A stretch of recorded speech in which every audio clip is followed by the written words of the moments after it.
Hello, Honors World Literature students. Today we're going to be talking about chapter 37 in A Thousand Splendid Suns, and it's an interesting chapter because it is the introduction of one of the most notorious factions in all of the history of the Middle East, and that is the Taliban. The Taliban, they were in power in Afghanistan from 1996 to 2001.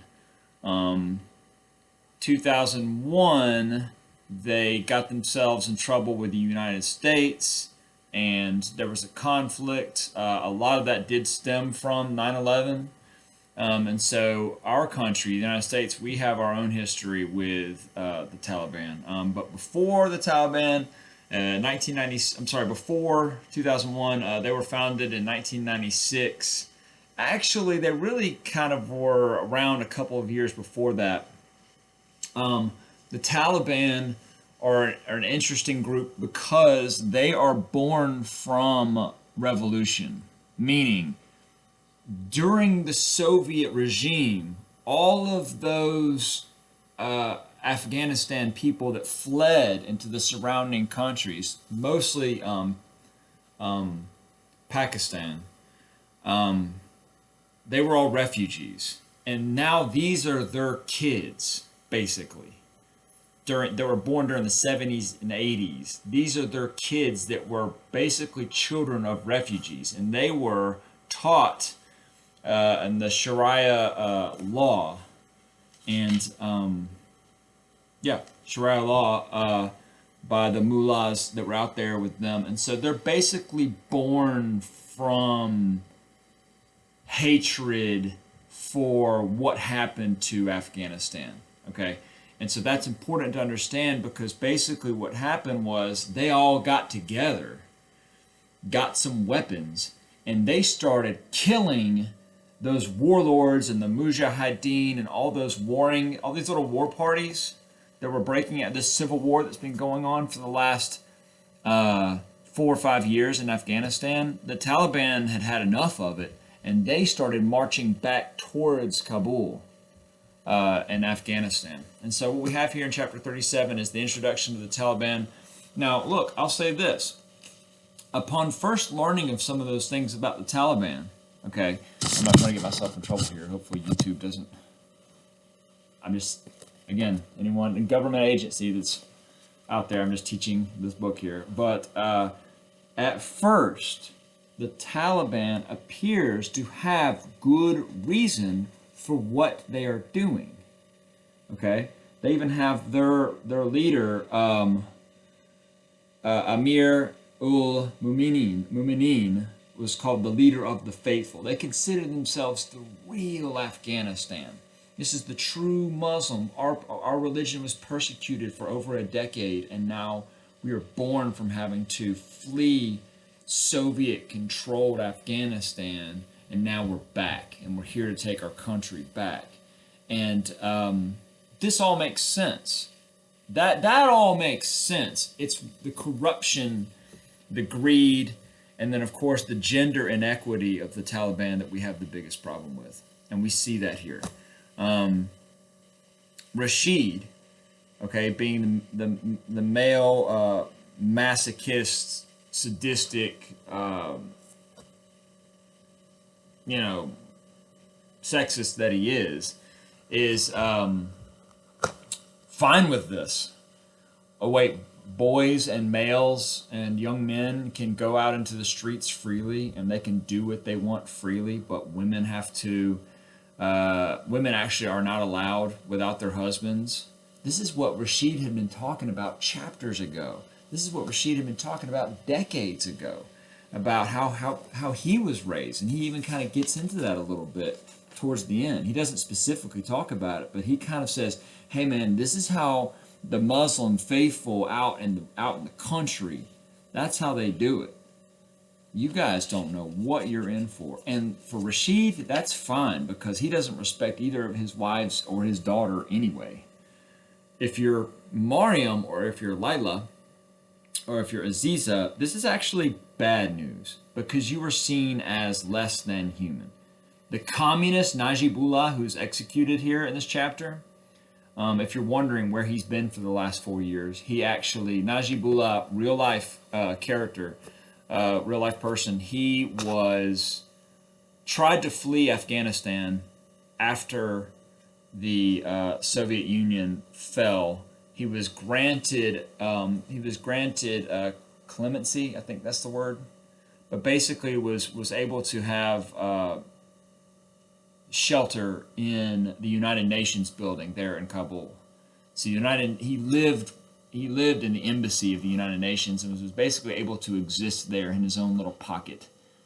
Would not probably dare go out in the streets of Afghanistan. So he's kind of been in quarantine there in Afghanistan. Anyway, the Taliban came in and they got him and his brother and beat them both, tortured them both, and hung them in the streets for everyone to see. If you're Mariam and Lila, you're discouraged by this, not because you are affectionate for Najibullah, but because this is what could happen to them if they dared disobey the Taliban. So the Taliban, while I feel like they were well-intentioned, took their laws and their rules to an extreme place. And that got away from them very quickly, as you'll see in the following chapters. I think, like a lot of groups, probably founded with good intentions, or what they felt like was they were doing the right thing, but clearly that got away from them. As you have, if you've read ahead, you know what I mean, because just horrific acts there in Afghanistan and Kabul. Taliban, they were awful, wicked, very wicked group of men. When we see that, when they are looking at the rules here, this is Rashid and Mariam and Lila and Aziza. They see these men hanging, Najibullah and his brother hanging.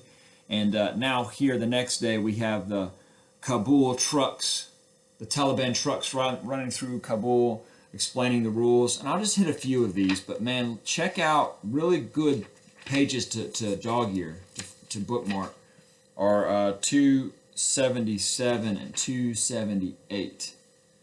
They lay it all out there about what can and cannot be done. All citizens must pray 5 times a day. If it is prayer time and you are caught doing something other, you will be beaten. All men will grow beards. The correct length is at least 1 clenched fist beneath the chin. If you do not abide by this, you will be beaten. So even the men had the rules here too now. Now, it wasn't like the women, but men had to grow their beards out 1 clenched fist. So this is probably the longest my beard has ever been. And it had to be 1 clenched fist underneath the chin. So we're talking about like down to here, all males. All boys will wear turbans. Boys in grade 1 through 6 will wear black turbans. Higher grades will wear white. All boys wear Islamic clothes. Shirt collars will be buttoned. Singing is forbidden. Dancing is forbidden. Playing cards, playing chess, gambling, and kite flying are forbidden. Writing books, watching films, painting pictures are forbidden.